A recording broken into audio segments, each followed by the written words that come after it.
नौहर जगत के सभी दर्शकों को नमस्कार। तो साथियों, आजकल हम देख रहे हैं कि इस मौसम में आई फ्लू आंखों का रोग बहुत फैला हुआ है।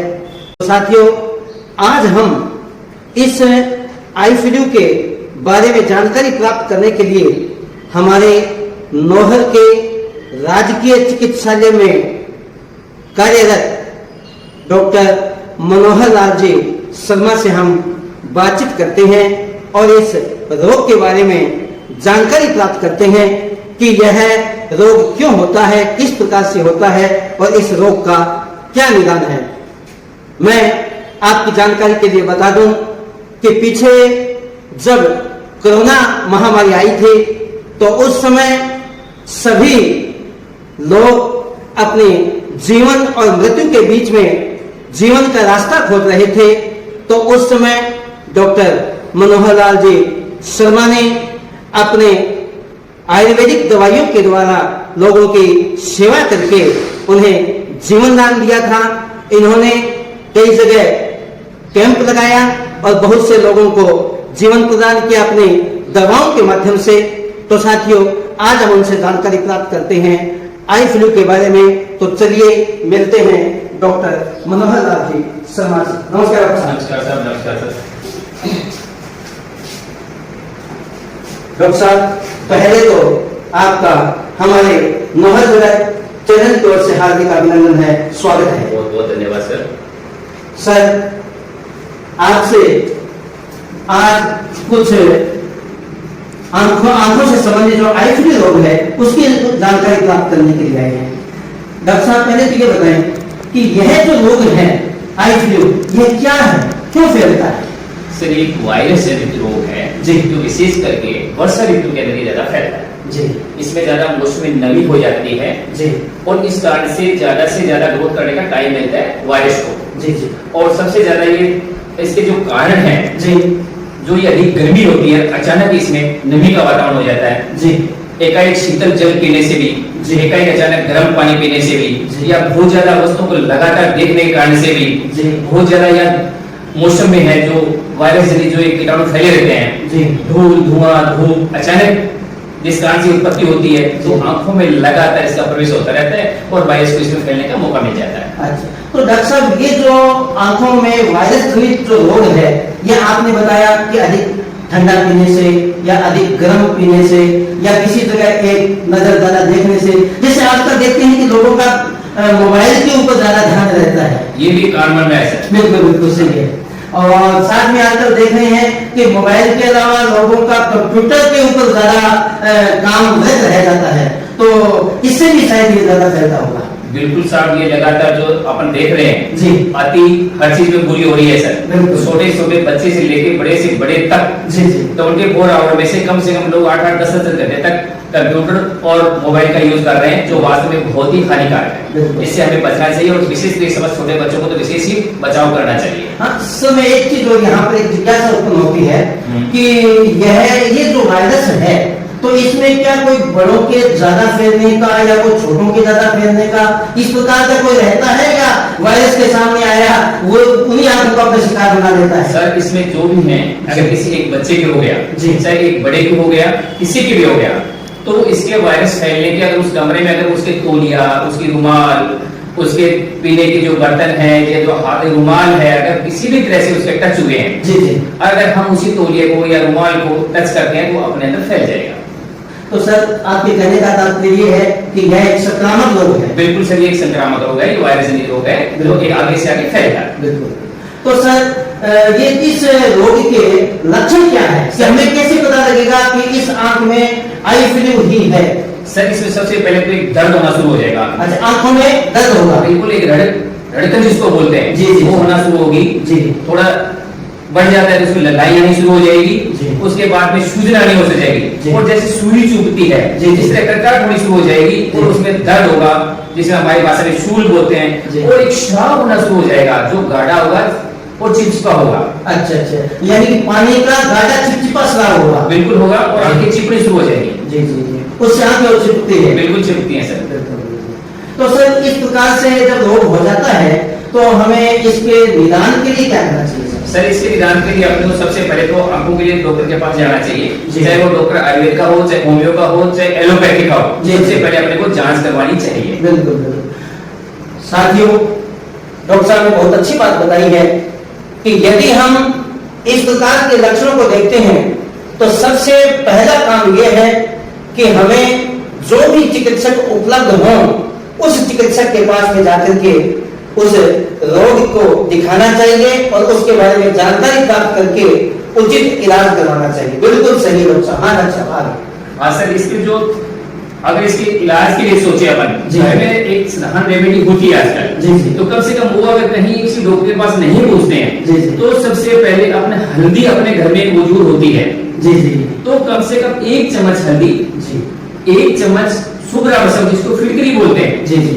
वो फिटकरी लेकर के आधा लीटर पानी में डाल दें जी और भगोने में ये आधा लीटर पानी डालने के बाद इसको धीरे धीरे उबाले। जी जी। चौथा हिस्सा शेष रहने पे उसको उतार दें जी सर। और चौथा हिस्सा रहने के बाद जो ठंडा हुआ पानी जी। है उसको रोग में डाल करके 2-2 बूंद दिन में 3 या 4 बार आंखों में डालना चाहिए, जिससे आंखों में बहुत ज्यादा जो लालिमा है, दर्द है, सूजन है, वो कम होना शुरू हो जाएगी। जी जी। डॉक्टर साहब यानी कि हल्दी और फिटकरी का जो आपने उचित मात्रा बताई है उसमें एक तो काढ़ा बना करके और फिर उसको प्रयोग करना चाहिए। जी सर। तो डॉक्टर साहब इसके अलावा और क्या घरेलू उपाय हो सकते हैं इसके? इसमें सर सबसे ज्यादा त्रिफला, जी हरड़ भरड़ आंवला जिसको बोलते हैं, हरड़ भरड़ और आंवला, जी इसको त्रिफला चूर्ण बोलते हैं सर। जी जी। इसको शाम को भिगो दें आप, जी 1 कप में भिगो दें जी और सुबह उसको मत करके जी छान लें। जी जी। और एक आई कप आता है साधारण घर में, अगर कटोरी बोलते हैं जिसको चैवले, जी उसमें पानी डालें और उस पानी के अंदर जी। आंख को खोलना चाहिए और बंद करना चाहिए, खोलना चाहिए और बंद करना चाहिए। जी। ये रेमेडी भी बहुत अच्छी काम करती है। अच्छा अच्छा। तो इससे भी यह इस रोग से अपने को फायदा होता है? बिल्कुल सर।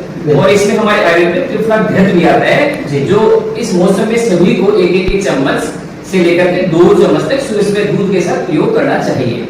आयुर्वेदिक त्रिफला घृत, अच्छा इसका भी हमें उपयोग करना चाहिए। बिल्कुल बिल्कुल सर। और इसके अलावा और कोई ऐसा कोई उपाय सर, घरेलू उपाय? घरेलू उपाय अगर दिक्कत ज्यादा हो रही है, जी आंखों में लालिमा हो रही है, सूजन हो रही है, तो इसमें गर्म सेक नहीं करना चाहिए इसको। जी जी। बर्फ लें और बर्फ से हल्का हल्का सिकताव करना चाहिए। जी। और इसका अपने को परहेज रखना चाहिए। और हमें किस प्रकार का ध्यान रखना चाहिए रोग होने के बाद? रोग होने के बाद सबसे पहले जिस पेशेंट को ये रोग हो गया जी। उसको थोड़ा अलग अंधेरे में रखना चाहिए, ज्यादा देर धूप में नहीं जाना चाहिए, आंधी में नहीं जाना चाहिए, जहाँ तेज हवा चल रही हो वहां भी नहीं जाना जी। चाहिए, क्योंकि आगे से आगे फैलता जी। है। तो इसको फैलाव रोकने के लिए थोड़ा अलग रखना चाहिए। डॉक्टर साहब एक महत्वपूर्ण बात है, मैं आपसे पूछना चाहूंगा कि जैसे बड़े लोग हैं वो तो इस चीज को जैसे बता भी देते हैं, सभी चीज होते हैं, लेकिन छोटे बच्चे जो होते हैं उन्हें बच्चों के ज्यादा दर्द भी न हो और इस प्रकार से उसका क्या किस प्रकार से निदान किया जा सकता है? सर साधारण देखने में पता चल जाएगा जी। आंखें लाल होनी शुरू हो जाएंगी, जी। आंखें चिपकनी शुरू हो जाएंगी, जी, जी। बच्चा रोना शुरू हो जाएगा, जी, जी। बच्चे में हल्का दम के कारण से वो बार बार हाथ लगाएगा, उसमें कुछ नहीं करेगा, उसमें लालिमा होगी तो अपने पहचान लेंगे उसको। जी सर जी जी। तो उसके बाद उसका निदान है वो कारण कर देना चाहिए। बिल्कुल सही डॉक्टर साहब। तो डॉक्टर साहब अब कई बार क्या है कि अपन नहाने में और मुंह है धोने में इस प्रकार में किस बहुत सी लापरवाही करते हैं लोग, तो किस प्रकार की लापरवाही नहीं करनी चाहिए जिससे ये रोग न फैले? और क्योंकि नहाने के बाद में जैसे आपने बताया तौलिए का उपयोग हम करते हैं तो उसका दूसरा रोग भी प्रयोग नहीं करें, तो इस प्रकार की क्या और कोई हमें क्या जानकारी है कि लोग आप ध्यान रखें और यह रोग न हो सके? सर सबसे पहले बात तो ये है घर में अगर अपन 4 कैंडिडेट हैं जी। तो चारों का अलग अलग तौलिया जरूर होना चाहिए, बिल्कुल। चारों की रुमाल अलग अलग होनी चाहिए। जी सर। ये सबसे ज्यादा संक्रामक आगे से आगे फैलाने का काम करते हैं। जी जी। क्योंकि ये सब जो भी अगर इसमें काम यूज में लिया है तो उसको अच्छी तरह से सर्फ में से या डिटोल से धो के अलग सुखाना चाहिए और एक दूसरे का यूज नहीं करना चाहिए। जी सर, कई बार ये रोग हो जाता है और आंखों में पानी आने लगता है, आंखें लाल हो जाती है, लोग भयभीत होते हैं कि पता नहीं मेरा यह रोग ठीक होगा या नहीं होगा, तो क्या इसकी कुछ अवधि होती है इस रोग की? सर ये लगभग 3 या 4 दिनों के बाद में अपने आप ठीक होना शुरू हो जाता है। अच्छा ठीक होना शुरू हो जाता है सर। ठीक है ठीक है। और यानी कि इसमें किसी प्रकार का कोई घबराने की आवश्यकता नहीं है? नहीं सर, ऐसे घबराने वाली कोई बात नहीं है, इसका ठीक तरह से निदान होता है, अच्छी तरह से इसको लक्षणों को पहचान करके उचित रूप से दवा दारू कर देनी चाहिए। बिल्कुल। और इसका मतलब कि दवा इत्यादि देने से इसका सही ढंग से इसका इलाज है हो सकता है। तो डॉक्टर साहब अपने आयुर्वेद में इसकी कोई ऐसी कोई दवा है जो कि मल्टीपर्पज, जिसको हम कह सकते हैं कि प्रत्येक दवा की दुकान पर ये मिल सके और लोग बाग इसका उपयोग कर सके? सर हमारे आयुर्वेद विभाग में नेत्र बिंदु आता है इसके लिए। नेत्र बिंदु? जी सर। जी जी। और नेत्र बिंदु की 2-2 बूंद दिन में 3-4 बार डालने से ये बहुत अच्छा रिजल्ट मिलता है इसका। जी सर। हमारी शुगर भस्म भी आती है, हमारे त्रिफला चूर्ण भी आता है, तो जो भी पेशेंट आएंगे हम उनको अच्छी तरह से उनका ट्रीटमेंट करेंगे। सर आप इस आई फ्लू को लेकर के अपने लोहर क्षेत्र के की जो जनता है उसे आप क्या कहना चाहेंगे? सर मैं सबसे पहले ये कहना चाहूंगा जो वर्षा ऋतु में जो वायरस जनित रोग है उससे बचाव करना चाहिए।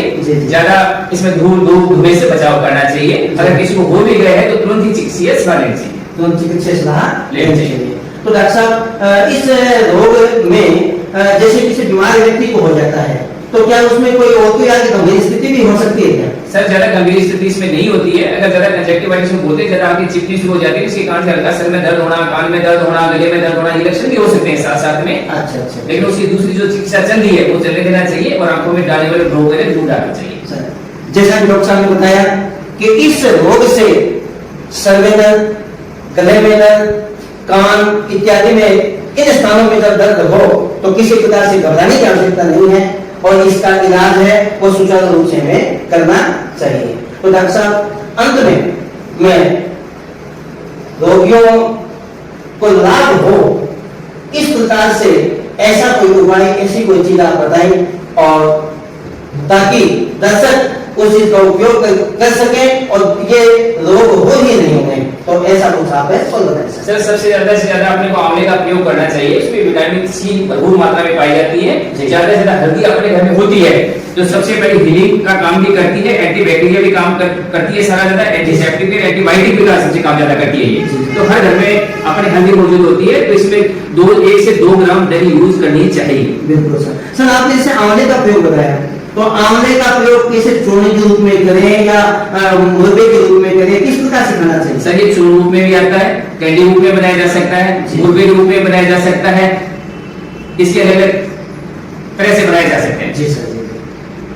प्यारे दर्शकों, जैसा कि डॉक्टर साहब ने बहुत अच्छी जानकारी हमें प्रदान की है तो हमें इन सब बातों का ध्यान रखते हुए हमें अपने आस पड़ोस के जो दूसरे लोग हैं उनकी भी आंखों का बचाव करना है। इसी के साथ हम डॉक्टर साहब से आज्ञा लेते हैं। नमस्कार। नमस्कार सर, बहुत बहुत धन्यवाद सर, आपने मौका दिया। बिल्कुल सर, धन्यवाद सर।